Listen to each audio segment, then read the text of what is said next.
जेठानी ले आई गांव वाली देवरानी। चालाकी ऐसी चीज है जो करनी सभी को भारी ही पड़ती है, लेकिन कोई समझे तब ना। आजकल लड़कियां ढूंढना कितना मुश्किल हो गया है। बड़ी मुश्किल से तो पढ़ी लिखी नौकरी पेशा बहू मिली है सोनम। बस उसके जैसी ही एक और मिल जाती छोटे विजय के लिए। रीटा बहन की सोच थी कि बहुओं को बेटियों की तरह रखना। उन्हें अपने छोटे बेटे के लिए भी पढ़ी लिखी कमाऊ बीवी चाहिए थी, लेकिन क्यों भाभी, ऐसा क्या हो गया है? बेटे आपके सुंदर, घर आपका बड़ा, और सोच भी आपकी सास वाली भी नहीं है, तो क्यों नहीं मिलेगी बहू? और सोनम बहू को देखो कैसे राज कर रही है पूरे घर में। मैं अपने विजय के लिए भी सोनम जैसी नौकरी करने वाली बहू ढूंढ रही थी, लेकिन मुझे कोई मिल ही नहीं रही। काम करने वाली बहू? लेकिन भाभी ऐसा क्यों? क्योंकि आजकल के लड़कों को ऐसी ही लड़कियां ज्यादा पसंद होती हैं, जो उनके कदम से कदम मिलाकर चले, अपने पति की बराबरी करे। कल को एक की नौकरी ना रहे तो दूसरा सहारा बने। जेठानी जो मन में सोचती है कि भाई छोटी भी नौकरी पेशा आ गई तो घर का काम कौन करेगा, उसे देवरानी नहीं बस एक नौकरानी की तलाश थी। अरे कैसी बात कर रही है माँ, मैं तो नौकरी पेशा होकर पछताती हूँ। वो भी आ जाएगी तो कैसे घर का कामकाज होगा? अरे मेरे लिए तो ऐसी बहू भी चलेगी, लेकिन क्या मेरे विजय को ऐसी बीवी चलेगी? मेरा क्या है, आज हूँ कल नहीं। अरे भाभी क्यों नहीं, बहू सही तो बोल रही है। और वैसे भी लड़कों को ऐसी ही लड़की ज्यादा अच्छी लगती है जो घर परिवार देखती है। बाकी विजय तुम्हारा राजी रहे, पैसे की कमी थोड़ी ना है जो बहू का मुंह देखना पड़े। लो जी, जेठानी की चाल तो कामयाब हो गई। वो समझ जाती है कि अब तो उसका ही राज चलेगा, क्योंकि जैसा वो चाह रही है ऐसा ही हो रहा है। लेकिन ऐसी लड़की भी कौन सी आसानी से मिल जाती है। आजकल तो लड़कियों को भी माँ बाप लड़कों की तरह पढ़ाते हैं। शादी के वक्त ही पूछ लेते हैं कि भाई हमारी लड़की की नौकरी तो नहीं छुड़वाओगे ना? क्यों बहू, भूल गई तेरे पापा ने क्या कहा था? माँ जी उसकी चिंता मत कीजिए, देवर जी के लिए एक सुंदर और घरेलू बीवी ढूंढने की जिम्मेदारी मेरी, कुछ दिनों बाद। हाँ माँ जी, वो तो पापा थोड़ी ज्यादा ही सोचते हैं, नहीं तो कौन पिता नहीं चाहता कि बेटी ससुराल में काम करे, सास की सेवा करे। वैसे माँ जी मुझे अपने देवर जी के लिए एक सुंदर सी देवरानी मिल गई है। अच्छा, मुझे भी दिखाओ, मैं भी देखना चाहती हूँ कि क्या देखा है तूने अपनी देवरानी में। वैसे बात तो सही है, घर में भी तो कोई रहना चाहिए। घर दिन में ना काटने को दौड़ता है। जानती हूँ माँ जी। देखिए ये है रूपाली, ये एक छोटे से गांव से है, बहुत ही सुंदर सुशील है, एकदम घरेलू टाइप। अरे मैंने तो सुना है कि पूरा मोहल्ला उस लड़की के गुणों की तारीफ करके नहीं थकता। अरे शादी हो गई ना देवर जी की तो राज करेंगे इसके साथ। हाँ। जेठानी सास को फोटो पकड़ा देती है।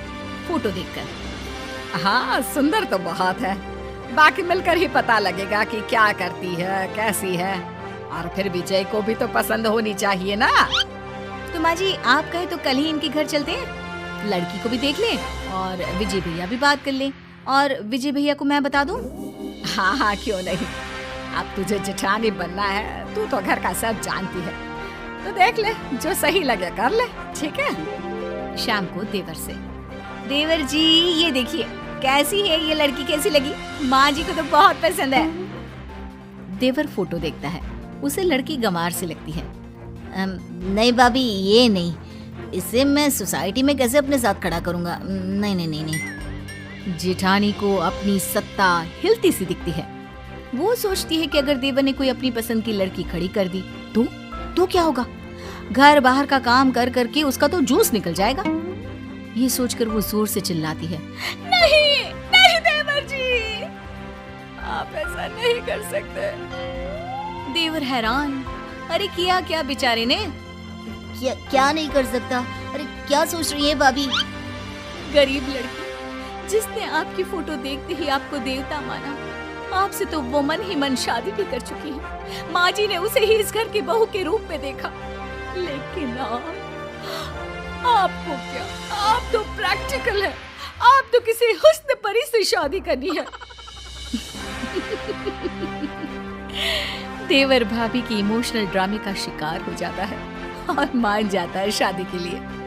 ऐसे ही सब लड़की से मिलने जाते हैं और लड़की पसंद आने पर जेठानी देवर और देवरानी की शादी करवा देती है। शादी के कुछ दिनों बाद एक नंबर की गंवार। अब देखो रूपाली, मुझे जॉब के लिए देर हो रही है। एक काम कर दो, मेरा कल पहनने के लिए कुछ भी नहीं है मेरे पास। आज से ना मेरे पहनने वाले सारे कपड़े तुम धो दिया करना, ठीक है? देवरानी जो जेठानी के सारे हुक्म किसी आका की तरह माना करती, वहीं जेठानी भी अपने गेम को खुल कर खेल रही थी। शाम को, अरे बहू, मेरे लिए जरा एक कप चाय बना कर लाना। रूपाली, माँ जी को एक कप चाय बना कर दे दो। लेकिन भाभी मैं तो। प्लीज रूपाली, मैं एक बहुत इम्पोर्टेंट काम कर रही हूँ, उसे बीच में छोड़कर नहीं जा सकती। जी ठीक है। अच्छा हुआ मैं अपने लिए एक घरेलू देवरानी ढूंढ कर लाई। अब मेरा काम बहुत आसान हो गया है। मुझे बस जॉब का काम करना पड़ता है, क्योंकि घर के काम तो प्यारी प्यारी देवरानी संभाल लेती है। वाह जी वाह, कितनी समझदार हूँ मैं। लेकिन दिन एक से नहीं होते। जो नया होता है वो एक दिन पुराना हो जाता है और वो रंग सामने आता है जो उसका असली रंग होता है। और फिर रूपाली, जरा मेरा फोन पास करना। और वो फोन में चार्जिंग नहीं होगा, मेरे बैग में चार्जर रख देना। और हाँ, बस जितने दिन की ऐश थी जेठानी साहिबा की, वो खत्म और देवरानी का असली चेहरा बाहर। क्यों दीदी, आप क्या कर रही हो? बैठी ही तो हो। और दीदी, ये छोटे मोटे काम ना खुद कर लिया करो। वैसे भी ऑफिस में भी तो काम करती होगी ना, हैं? हाय रे, ये क्या? सत्ता तो अभी तो बनी थी, आक्रमण हो गया और पूरा ख्वाबों का किला धुस। ओए सुन, ज्यादा बोलने की जरूरत नहीं है। गंवार कहीं की, मैं ना होती तो किसी गांव के घर में चूल्हा फूंक रही होती। ओए होए, ये मुंह और मुख की दाल। मैं कहाँ बैठी होती ये आपको ज्यादा पता है। मेरी सुंदरता और गुणों की चर्चा 7 समंदर पार तक थी, तो मैं कहाँ होती ना, इसकी चिंता तो आप छोड़ ही दीजिए। अगले दिन, अरे माँ, ये देवरानी साहिबा कहाँ है? उठी नहीं है क्या अभी तक? अरे वो है कहाँ, वो तो सुबह की बस से ही गांव चली गई। और हाँ, वो बात कर ही रही थी कि सामने से जेठानी का फोन आ जाता है। सुनिए दीदी, मैं ना कुछ दिनों के लिए अपने मायके जा रही हूँ। मेरी बस का टाइम हो गया है, इसलिए मैं कपड़े और बर्तन धो कर नहीं गई हूँ। इसलिए वो काम आप ही कर लेना। और हाँ, सासू माँ का ना अच्छे से ख्याल रखना। कमाई के चक्कर में ना हवाई मत हो जाना। हाय रे, जेठानी के पैरों तले जमीन खिसक जाती है। क्यों नहीं करके गई हो? और माँ जी ने हाँ बोला था क्या जाने के लिए? और तुम्हें मुझसे पूछना चाहिए था कि जाऊं या नहीं। माना भाभी, बहुत गर्मी है, लेकिन ये क्या कि आप अपना मानसिक संतुलन ही छोड़ देती हैं। अरे बकवास करने की भी हद होती है भाभी। अच्छा, तो तुम वापस आओ, काम पूरा करो और फिर जहाँ जाना है जाओ। सास सब सुन रही थी। वो समझ जाती है कि जेठानी ने किस मकसद से देवरानी की शादी इस घर में करवाई है। फिर एक रोज जब देवरानी वापस आती है तो, माँ जी, मेरे ना होने पर लग रहा है कि नाश्ता खाना आपने सब छोड़ दिया था। कैसी पतली हो गई है इतने दिनों में। अरे कौन देगा मुझे खाना, वो तो नौकरी करती है। तू भी किसके भरोसे छोड़कर चली गई मुझे? अरे क्या करती माँ जी, माँ की तबीयत खराब थी ना तो गई थी, वरना नहीं जाती। वैसे भी ना माँ जी, भाभी को भी अब थोड़ा काम करना चाहिए। हम कौन सा उनके पैसे रखते हैं, अरे घर उनका भी तो है ना। ये बोलकर गांव से सफर करके जो लड़की आई, वो तुरंत सास को खाना देने के लिए किचन में घुस गई। तभी जेठानी, अरे आ गई हो तो चाय भी बना दो, और हाँ, खाना थोड़ा जल्दी कर दो, मैं पैक करके भी ले जाऊंगी। सास को गुस्सा आता है। देख बड़ी बहू, तुम दोनों ही मेरी बहुएं हो, छोटी ही काम करती रहे ये ठीक नहीं। अरे तो मैं क्या करूं? मैं कमाती हूँ, मैं घर का काम नहीं कर सकती। ये इस गंवार से करवाओ। वैसे भी घर के काम तो छोटे लोग ही करते हैं।